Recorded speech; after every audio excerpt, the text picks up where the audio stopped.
So, without further ado, Street Fighter Six. This was announced originally near the start of the year, something like that, and it was just a very short trailer, cinematic only. It had a really awful looking Street Fighter Six logo, and it had ultra beefy Ryu with big cod piece standing in front of Luke.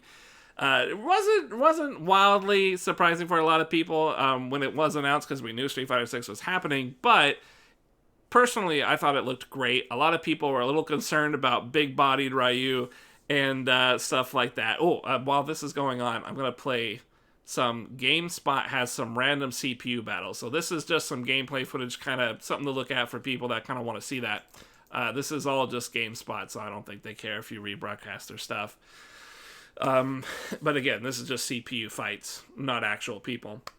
But yeah, so the start of the year, they announced it. They showed off a real short clip, and the Street Fighter Six logo looked like trash, and that kind of sucked. Fast forward to more recent times, basically this month in the middle of the year, they actually properly released a announcement trailer. We went through that. A lot of people looked at it, and they also released this website, which was really, really useful because it told us like the whole core concept of what this game's going to be about. Talks about some of the single player stuff, which actually is going to have an open world, a battle hub, which you can like hook up with other people and get your fights on that way. Maybe even watch other people on the monitor in there. Could be kind of like a home, PlayStation Home kind of thing, Second Life or something. Yeah, could be interesting. But it also, more importantly, gave us information on the drive system and stuff like that. Let's see. How can we find? Maybe the fighting grounds, I think, is where we're gonna get the drives. So this came out in the middle of the year, right? Here we go, the basic drive system. And the website's great. It actually has plenty of trailers and stuff like that. You can see a lot of information, and we had all this information right here is really what people were interested in. Drive system. The drive system is a brand new thing for Street Fighter 6, and it allows you to have access to these 5 moves. These are like 5 different mechanics, all kind of taken from previous Street Fighters, really, and all under the wheelhouse of a drive gauge. On paper, this stuff looks really cool. People were not too worried about it. Maybe the drive parry, people were a little bit concerned because parry had kind of a notorious history with Street Fighter 3, Third Strike. But regardless, I think most people were pretty excited, especially because, it was being presented differently. It has a drive gauge and everything. However, before we really cover a lot of this stuff here, nowadays we have people with real experience that actually played the game, and so we could talk about their experience, and I'm hoping to condense it a bit for this video. And we can kind of gauge what people are actually doing with these mechanics and how important this drive gauge. But before we move on to that, just to continue in the chronological happenings here, this website came out. It had all this nice information, had the characters and stuff. But then shortly after that, there was a leak of apparently the entire base roster. It was like the whole characters that were planned for Street Fighter 6 initial launch. There was some speculation that maybe some characters would be DLC, but seems kind of universally accepted at this time that it actually is just going to be starting characters. And Capcom all but agreed, yeah, okay, this is the deal. These are our characters. So, cool, I guess. We kind of got a sneak peek look at all the characters that they have planned for it. It was an interesting leak. I actually have a different video covering that and Hobo Ken. If you guys are interested in it, you can go take a look. But that leak also led to 2 kind of minor leaks where people were complaining about Cammy, who had pants. She had pants, didn't have her leotard. A leak very quickly after this character leak came out a few days later. A leak of Cammy's super was thrown onto the internet, and she is wearing her leotard. So that kind of shut that down pretty quick. And then the other leak, the other sub-leak from that was Hobo Ken, basically, looking like Ken lost all his money or his wife left him and all that shit. All kinds of funny stories coming around there. So, yeah, it was an interesting time. You had all this nice information here, and then you had the leak a few days later, and then had all that sub stuff happening underneath that. Now, interesting as it was, having all this stuff here on paper is cool, but we don't really know how this stuff interacts, like in an actual match, like how things are supposed to go, right? Well, very recently, there is the Summer Game Fest going on right now, as of, this video here, and they invited out to certain individuals to come on over. I guess it's kind of like what would you call it, like a trade show conference or something like that, to actually play the game in its current build format. And the devs were even there as well. So dudes like Maximilian got invited. Sajam managed to get a section of time to play. Fighting Theory, I think the guy's name is, he managed to even get in there and stuff. Yeah, it actually worked out pretty good for him. But oh, hang on a second. I got a call. Hang tight. Poof. Sorry about that. I'll edit that out, and I'll edit that out when I get it on YouTube.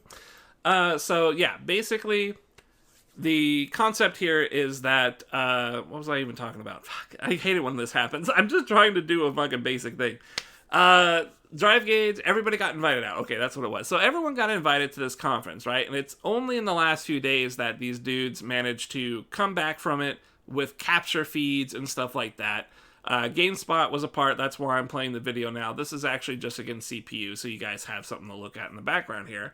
But like Max was actually able to play the producers of the game, and a couple other people as well were able to talk about it. So this is really, really helpful. This is really the main part of what I wanted to review. This is kind of where we're at right now, is that we just had these guys tell us their experiences. They went in really, really in-depth, lots of hours spent, especially on Max's part. Definitely good on him, because it's really nice to have this kind of information since we ourselves can't get there. But everybody who have participated and kind of thrown out their videos and their impressions and things like that, really nice, especially because fighting games are kind of tough. They're not just any journalist can go in there and tell us if it's going to be good or not. So what I wanted to do is try to merge all of their talking points and kind of come away with something like a framework here, something that I can kind of take with me when there's probably inevitably going to be a beta of this game. So I can kind of understand what people are expecting, maybe what we're going to all be working on, I don't want to say the meta of the game, but, naturally when you first pick up a game, there is going to be a little bit of everybody's just scrambling to figure out what to do aspect. So, yeah, without further ado, we could talk about that. Basically, the starting point of what everybody says in their relation to playing the game, learning the game, whether it was against random people or even the devs, drive gauge in Street Fighter 6 is going to be really, really important. It's apparently a very strong resource that not only counts for letting you do all these moves down here, but it is also your stun bar. So you could kind of see in the video there, when you get hit, you lose drive gauge. And when you do these moves, you lose drive gauge. And as you can also see, again in the video, when you lose all of your drive gauge and get brought into the negative, you enter a burnout state and you turn gray, like we saw Ryu there for a little bit. This is a really dangerous state to be in, because one of these moves, the drive impact, actually causes you to get stunned if it hits when you're in a burnout state. Not sure if it has to be in the corner, so I'm not sure if you have to hit the wall for the stun to happen. It could be maybe anywhere, I'm not 100% sure, but the simple fact is if you're in a burnout state, drive impact becomes a big threat because it stuns you. In addition to that, you can't do any of these 5 moves, and you also take chip damage from everything. So not a good state to be in. And originally I was thinking maybe the goal is to stay out of burnout state. Maybe you just never want to be in it. But watching all the gameplay, listening to the feedback of these guys, a large amount of these dudes are saying that you really need to play with the drive gauge. You're going to need to use it. You have to use some of these moves. There's just going to be a lot of things where you need to dive into the drive gauge. So you can't really avoid it a lot of times. You're going to have to deal with the prospect of burning out when you're trying to do something. In that case, though, you can get out of it by hitting people. You get large chunks back when you go on the offensive and you actually land damage. You can try and back off and let it gradually recover, but it is a very slow process. So really, if you find yourself in a burnout state, you're looking to try and maintain some offense so that you can get a few hits in and get out sooner, is what I am deducing from a lot of people's feedback. So, in addition to just the gauge itself being really important, this is largely what you're going to want to focus on. You're going to want to manage this resource. These 5 moves, of these 5 moves, the absolute most important, and this again is just listening to a lot of people and their experiences. This has come up again and again. Drive Impact is a very strong move in this game. Drive Impact is an armored move that gives you 2 hits of armor, and it smashes the opponent and causes, like, on counter hit, it looks like it causes like a kind of a juggle state, so you might be able to link something. In the corner, it can cause a wall splat or a wall bounce on block. So it's a very powerful tool. And then, as I said earlier, if you're in a burnout state, then Drive Impact actually causes a stun. So there's a lot of stuff happening with Drive Impact. Apparently, it just does a lot. So much so that when people were out there and experimenting and playing the game, this seemed to be the move most people were utilizing and throwing out there. And that kind of makes a lot of sense, because in Street Fighter 4, there was FADCs, and then even before that, just focus attacks, right? People were using focus attacks a lot because it was a new mechanic. They wanted to figure it out. It had armor properties and stuff like that. Caused crumple on a full charge and things of that nature. People used it a lot. So it makes a lot of sense that Drive Impact is going to be a big part of the show, at least when we get in there and we learn about it, most especially if we do any kind of a beta, if we get our hands on this thing. Probably Drive Impact is going to be a big part of what people use their meter on, is most likely it. This is really, by and large, the part I wanted this video to convey, is that Drive Impact is going to be like a regular routine part of it. Because basically, if you think about it, Drive Impact is pretty strong just on its own. It's got 2 hits of armor. The only way to beat that is if you hit it 3 times, which it seems a lot of people can only really do that with jabs, and you got to do it pretty much right away. You could parry it, so you can survive by parrying it. That's one option. You could try and jump out of the way if you time it well. It is a dedicated move, so you can't stop it once it starts, and it does have a long wind-up. So those are its downsides. The other downside, if they do a Drive Impact, you can do a Drive Impact right after, and yours will win, because you will armor through their impact and land with your own. So I believe in that case as well, it probably counts as some kind of a counter, or maybe a punish counter, which is basically like a more damaging punish counter thing.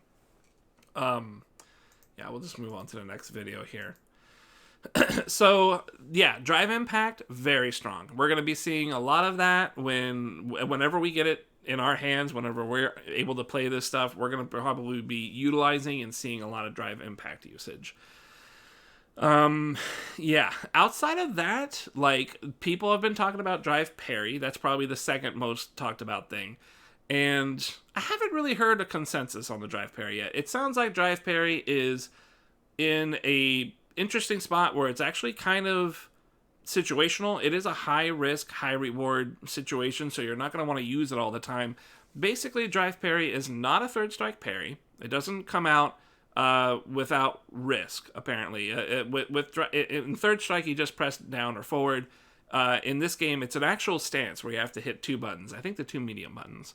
You can hold it down, and you can keep parrying stuff afterwards, which actually builds your meter. So your drive gauge, excuse me. If you hold that, if you spend it, you have to spend some to get into the stance. But then if you start parrying a few things while holding it down, you're going to gain quite a bit. So it's really a good way of getting your drive gauge back. But it's also kind of tricky because when you let go of those 2 buttons, you have some recovery. So you're not just going to end the stance immediately when you let go. That means somebody could theoretically punish you if you kind of parry something that they recover really quickly with, you know? If you parry a jab and then you let go, there's going to be a window where they can do something and you're not going to be able to do anything about it. You might even get punished. I'm not 100% sure. how quick or slow that window is. But the idea is that it's not a freebie. It's not a freebie. Perfect parry can be a freebie. If you hit the 2 buttons right when you get attacked, that can be more of a third strike parry where you are able to interact right away, where you could do something immediately after having perfect parried.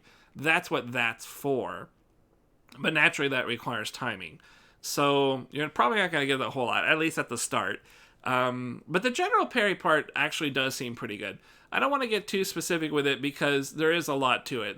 For example, if you try to parry a jump in, most of the time the guy is going to be able to land and recover before you can let go of parry and recover yourself, and they'll just throw you for free. So you don't want to just parry all air jump ins. It's not apparently going to work very well.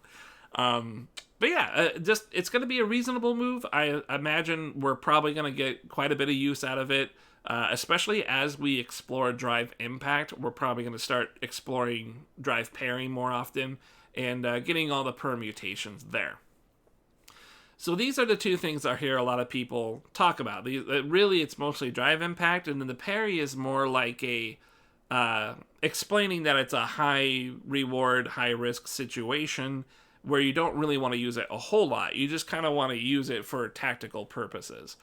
These other three, other than Overdrive is just EXing your moves. That's going to be really useful if you understand how to get extra damage out of your special or how to get a juggle state. This will be useful to use. The Drive Rush and the Drive Reversal.